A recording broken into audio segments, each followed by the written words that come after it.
April the 13th, 2025. Guys, you're looking at a PDF. I will link to it and you can read it for yourself.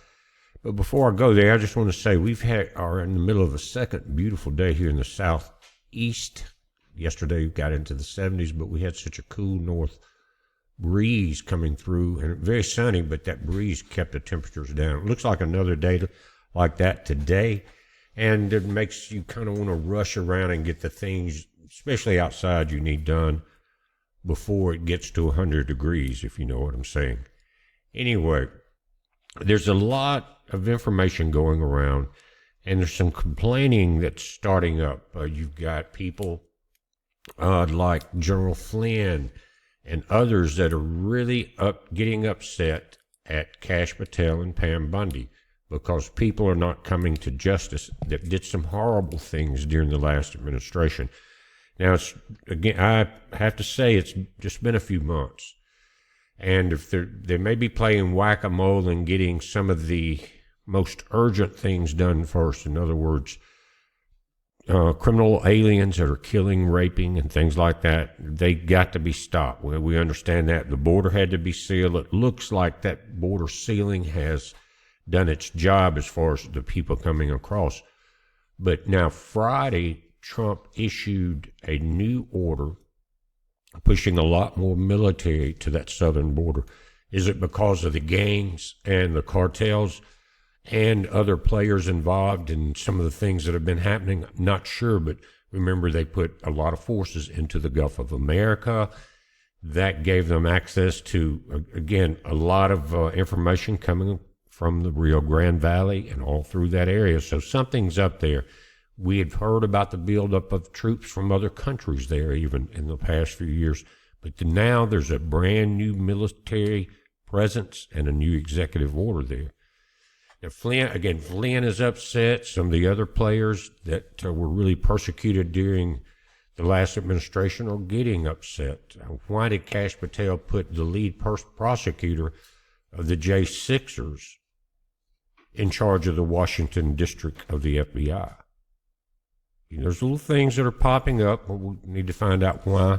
Maybe it'll come out that he decided to turn some witnesses, but putting him in that position, something worries me about that too. Now, I'm all about the tariffs. I'm all about getting the border shut down, but we voted for that and justice, transparency. And what this is, coming out of the Vyers Law Group, this is Ed Tarpley Law Firm. This is in Louisiana. 17 states have joined in with kind of a class action lawsuit. This involves 9 families in the state of Louisiana. And I found the list of the other states. We'll go through that are joining in, and it's very important. This is at the top of the list of things that have to be done. And it's a brief in support of requests for criminal investigation and prosecution. It says Louisiana law and principles of morality and justice require holding accountable those who engage in a cruel statewide campaign to abuse and kill thousands of Louisiana citizens. Beginning in 2019/2020, several individuals, most of whom were high-ranking in the American government and federal agencies, enacted a campaign directly or indirectly, to cause the abuse and deaths of Louisiana citizens, many of whom are citizens over 60 years of age.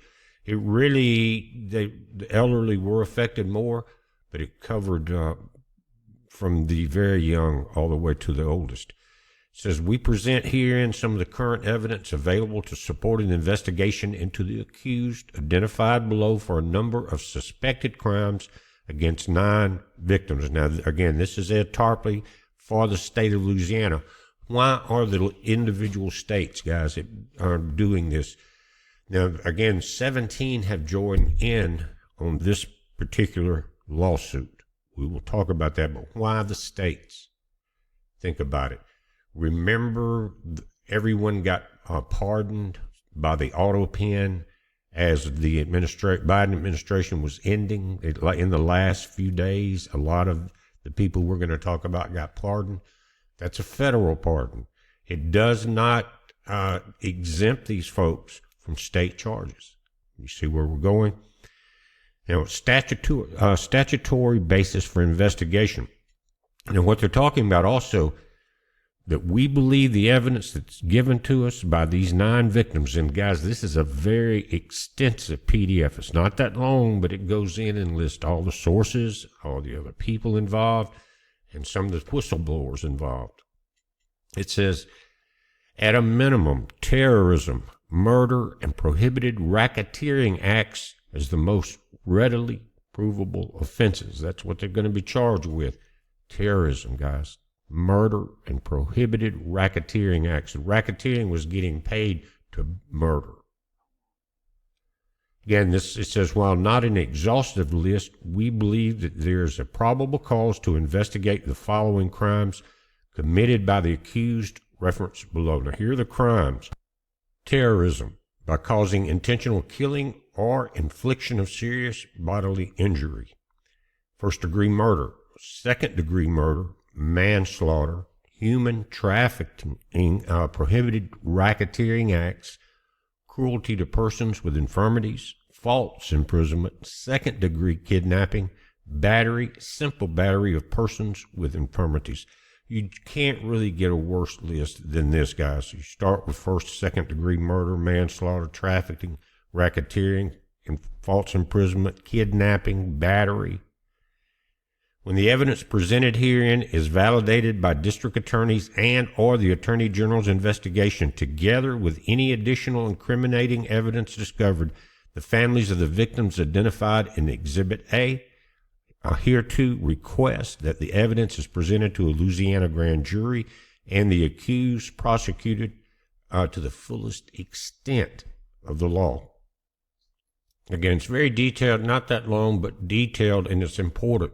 And it goes, I'm talking about to the very pinpoint of the people and what they did. And I'm not going to read the whole thing. It would take a few hours. But Section 2, it talks about the authority of the Attorney General to bring these charges. And then the accused engaged in suspecting criminal acts. Many of you knew exactly where I was going with this, but below this list is some very horrible things that they did to people that most of us heard about during the time it was happening. Nursing home abuse, separation of people, people dying alone because of that forced separation, people getting out of the military for refusing to take the jab. By the way, speaking of Kash Patel and others, the Secretary of Defense is Pete Hegseth, and he, following orders from Trump to reinstate the people that were forced out during the Roll Up Your Sleever campaign.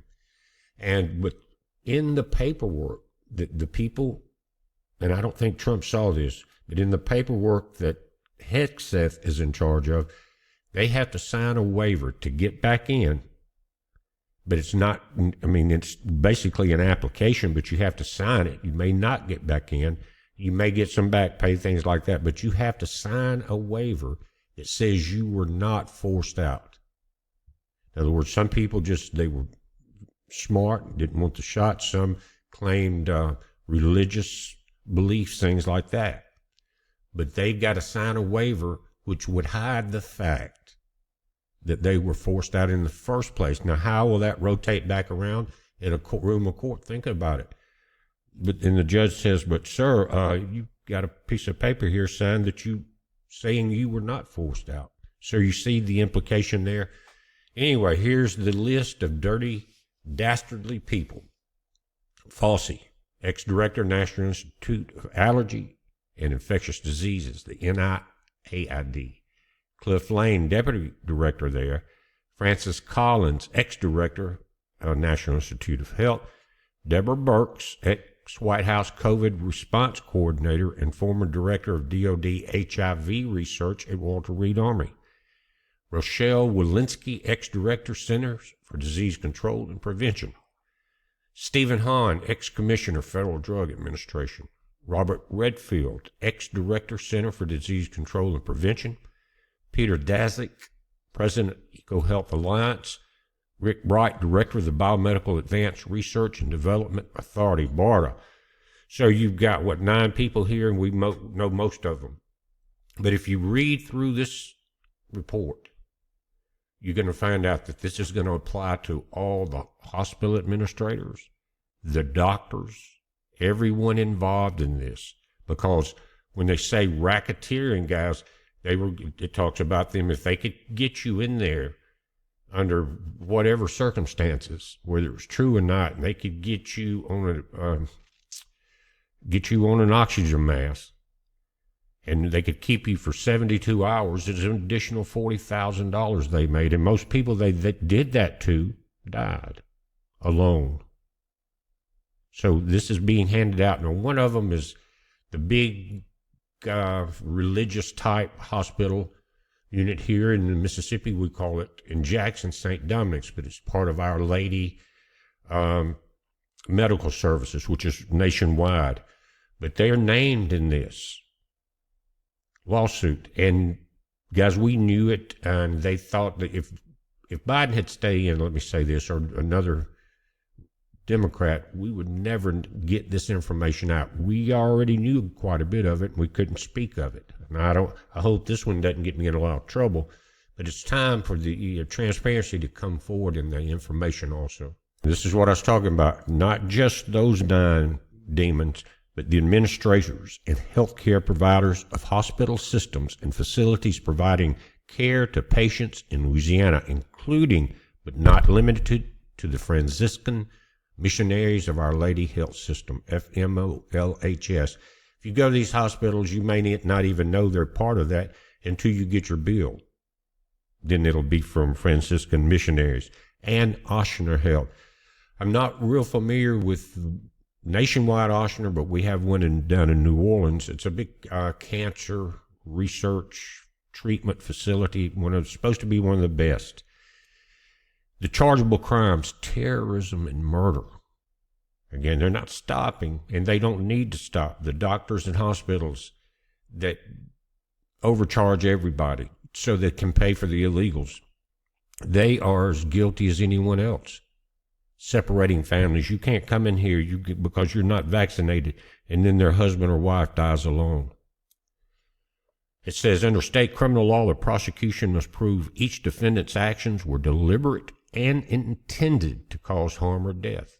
Unlike in a typical state criminal case, the accused here acted with intent to cause the suffering and harm of victims largely through the successful coercion of third parties to carry out the directed harm. And a lot of people that were in power were not really in power. They had never sworn an oath. And some of that group in the higher levels, they were just pushed in because of the money and the coercion. It says, due to the nature of the causation, culpability in this case, the severity of the harm caused to thousands of Louisianans, it is appropriate to evaluate alternative theories and causation and culpability, such as the international principle of command, superior responsibility, which has been upheld in the U.S. courts. Now, and I'm not going to read the whole thing. I will highlight a couple of other things while we're here. But if you or your family was affected by this, which most of us were, then it may be something that you want to make sure your state is involved in. Again, I'm going to show you the people that have, the district attorneys of all the states that have signed up in response to this. And going down to page 4, it says terrorism. Think about that. Pursuant to Louisiana law, a person commits terrorism if the defendants have intent to intimidate or coerce the civilian population, influence the policy of a unit of government by intimidation or coercion, such as the military, or affect the conduct of a unit of government by intimidation or coercion.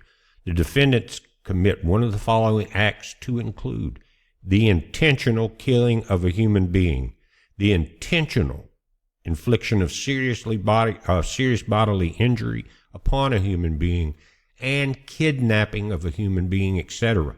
Now, you look at New York, you look at the governors there where they were shipping, basically kidnapping elderly patients, putting them in nursing homes and letting everything spread, but nobody could come see them. That's kidnapping. The unified scheme, of course, our course of conduct designed and implemented by the accused directly obstructed Louisiana's access to alternative COVID-19 treatments and early treatments the accused knew could reduce hospitalization. It could reduce suffering and death during the pandemic, whilst also treating thousands of victims without informed consent, using biological and pharmaceutical products that the accused knew would inflict suffering, increased infection, and detrimental medical conditions, and ultimately cause death. Murderers. Death camps. Now, there's additional information here. I'm not going to read it all, but it talks about Fauci visiting the CIA and getting the plans right for the cover-up. Think about that.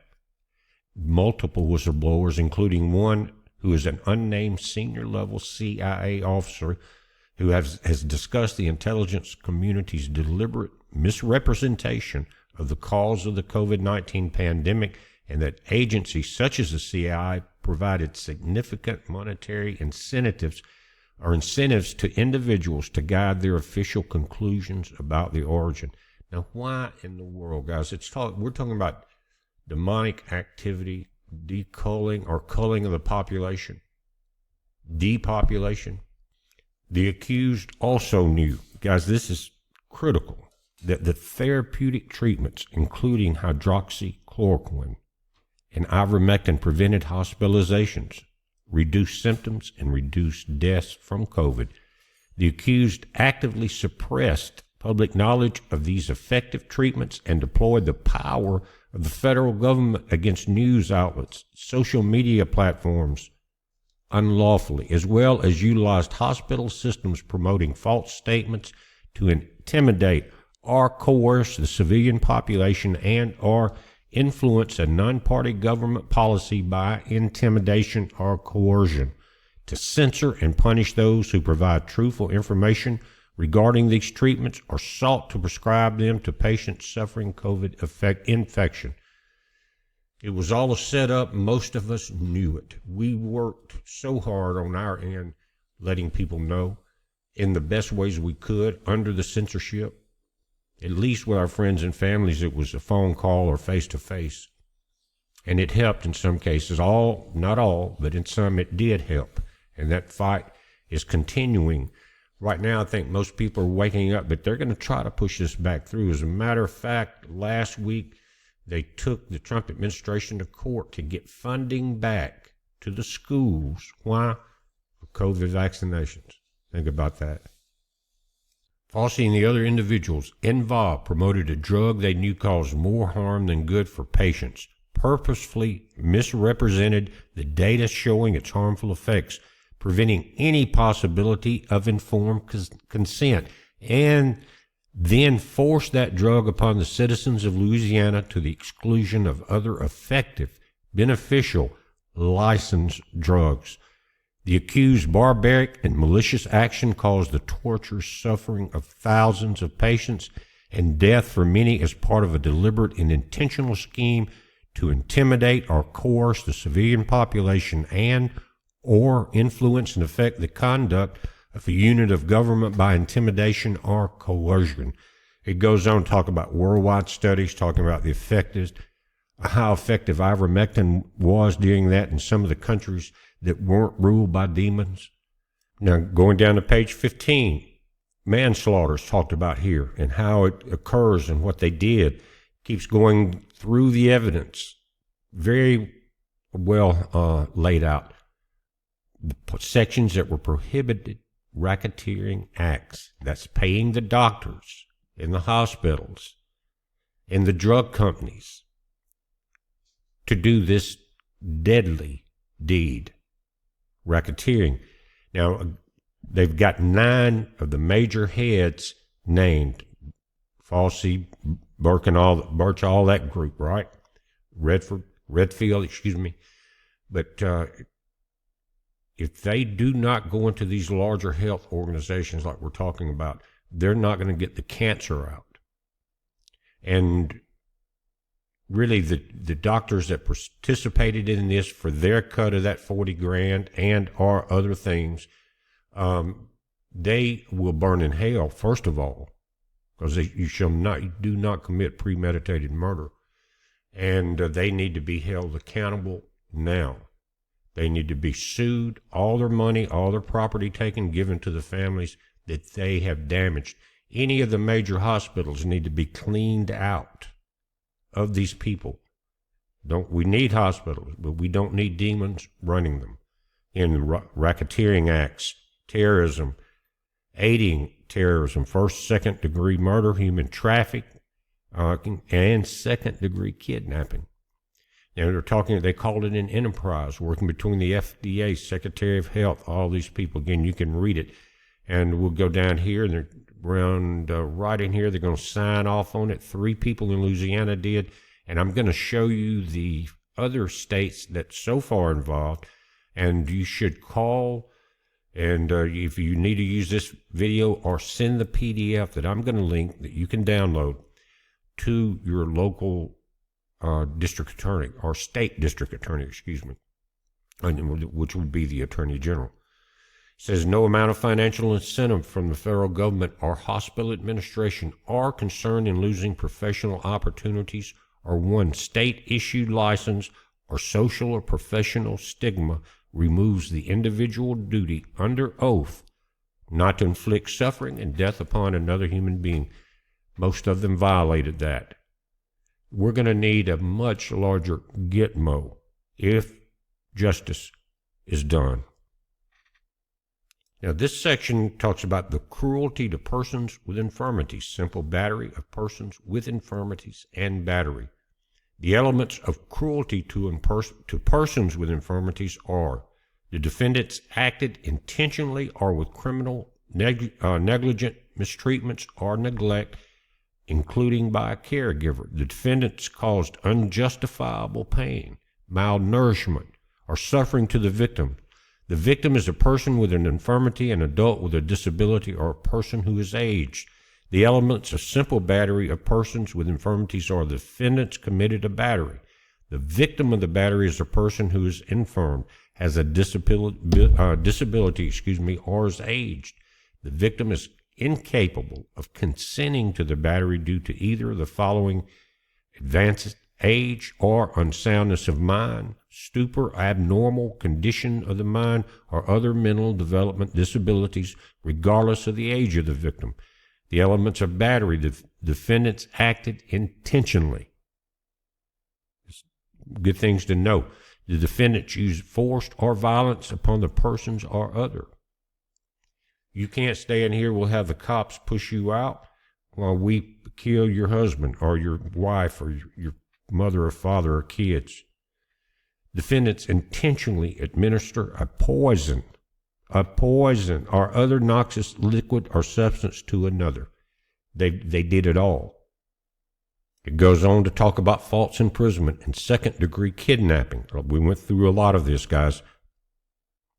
Now, the courts in Louisiana found imprisoning as used in second-degree kidnapping and confinement used in false imprisonment are synonymous. And listen, as explained, the accused lied to the civilian population and enticed or persuaded individuals either to submit to treatment in healthcare facilities in Louisiana or following admission to healthcare facilities to be moved within the hospital and isolated from their families, and patient advocates incapable of either leaving or being discharged in accordance with their wishes, even when the victims requested to be released against medical advice, as is their legal right.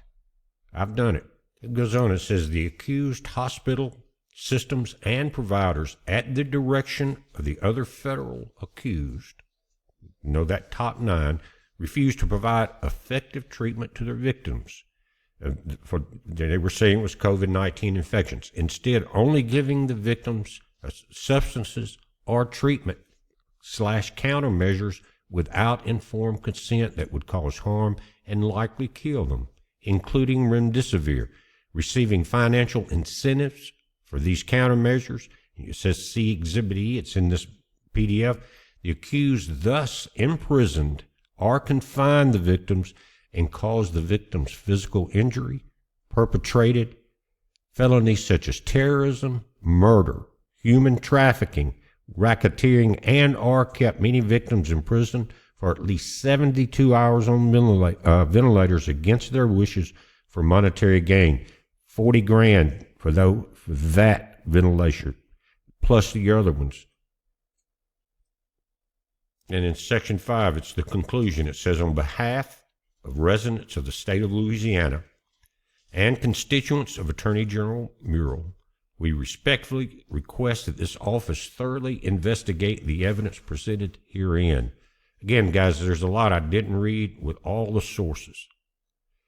It says, presuming sufficient evidence, we request that the office pursue indictment and prosecution under Louisiana criminal law of Anthony Fauci, Cliff Lane, Francis Collins, Deborah Burks, Rochelle Walensky, Robert Redfield, Stephen Hahn, Peter Daszak, and Rick Bright, and the Louisiana Health Care and Hospital System Administrators. Start there at the top, because that's where the people went into to get these deeds done. Get them for their crimes against the Louisianians. We request that you provide justice to the families. Many of these victims have no other avenue for remedy for their egregious injury, and they are looking to Louisiana to stand with them. Guys, every state has people like this. They've been so pushed back and pushed down by the past administration. They all, instead of just being afraid to speak up, they're denied the information that we're talking about here, and they feel like no one's on their side. Many of you, many of us are included in that.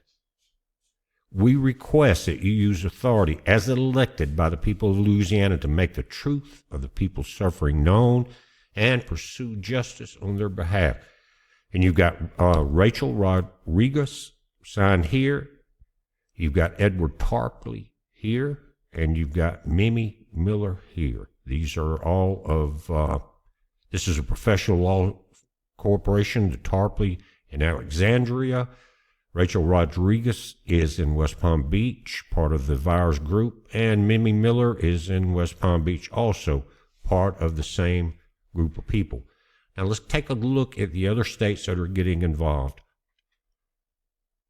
Here's the names and the signatures of that group of attorney generals. Jonathan Skrmetti, Attorney General of Tennessee, top. John Gard, Acting Attorney General of Florida. Liz Murrell, Attorney General of Louisiana. Ken Paxton, the Attorney General of Texas. Steve Marshall, the Attorney General of Alabama. Royal Labrador, Attorney General of Idaho. Drew Wigley, the Attorney General of North Dakota. Derek Brown, the Attorney General of Utah. Todd Rokita, the Attorney General of Indiana. And Mark Jackley, the Attorney General of South Dakota. Tim Griffin, the Attorney General of Arkansas. Austin Knudsen, the Attorney General of Montana. Andrew Bailey, the AG of Missouri. And Chris Kobach, the Attorney General of Kansas. John McCuskey, the Attorney General of West Virginia. Mike Higlers of Nebraska. Think about it. And then you've got, that's attorney generals, but you got Congressman James Comer, Senator Rand Paul, Senator Bill Cassidy, and Dr. Jay Bhattacharya. They also have been sent this information, and you'll find in a lot of the footnotes in here a tremendous amount more if you want to dig that deep. Right now, I am very happy that this is being brought forward because they wanted to push it under the rug so bad. And they have wiped out a huge part of our population, both present and future, I believe, with what they've done. But if your AG is not on this list, you need to contact them. Tomorrow's Monday, right? Get this information to them. I'm going to do it to our state governor here and let it be passed down through there in Mississippi. So maybe both will get a copy of the AG and Tate Reeves. But guys, that's what I want to talk about this morning. There's other things going on. I'm still working on part 2 of the story we were talking about with the Mid-Atlantic Ridge. Just it takes a little time, and so bear with me on that. It's coming, but right now we need to see some transparency. We need to see some handcuffs be brought out, not just with the doctors and all, but guys, there are people in every form of our government during the past administration that, in one way or the other, were totally against not just the USA, but the citizens, the people here. And most of this was foreign money, a lot of it from the Dragon Nation. And now they're kind of crying crocodile tears because so many nations, after Trump's tariffs, guys, are turning with the U.S. and coming back, and it's putting Russia's Silk Road and Belt initiatives, which is a worldwide takeover, in a cramp, big time. Big time. And it reminds me of the series I did about the Great Comet of China. Right before they were about to take over the world, a comet took out their fleet. And the fleet then, in the 1400s, was a huge navy, made all the other navies look very bad. Even the size of the ships were sometimes 10 times the size of a normal sailing battleship in those days. But a comet wiped them out. 400-foot tsunami threw the burning wrecks and hulks into parts of Australia, New Zealand, and even into the Easter Islands when it hit the ocean behind the fleet. 500-foot waves, and they finding remnants of these boats 500 foot up in caves in mountains that are partially burned. God will only be mocked so long, and then he's going to start doing some very important moves. One thing about China is we don't need to do any trade with them. Why? Because of their intense slave labor. Let those people go, China, or this is going to continue to happen. You don't need to buy anything else if it's got stamped on China on it, because we've got 145% tariffs on them now. They're dropping on us about 125% plus what they already had. But guys, they're like, you've got to wonder, is anything that comes out of China good? You think about the chips they control, and they may say they're from Taiwan, or something comes from Vietnam, which is really coming from China. It's all about the takeover of the world. They hate everybody, even their own people. So let them suffer and languish in their stock market collapse until they let their people go. It happened in Egypt. They had to take on misery after misery. Finally, they woke the hell up and let the people go for a moment, and then they had to go and get drowned because they were so hard-headed. Anyway, end that story. But guys, we're watching this. You watch it. Again, there's General Flynn, and some people are really upset at Bondi and Kash Patel for not going through with what they said. One is the Epstein files. He's real upset about that. I don't blame him. He was persecuted very heavily also during the past administration. You remember it. But guys, we're watching it. You watch it. It's heads up. Be safe.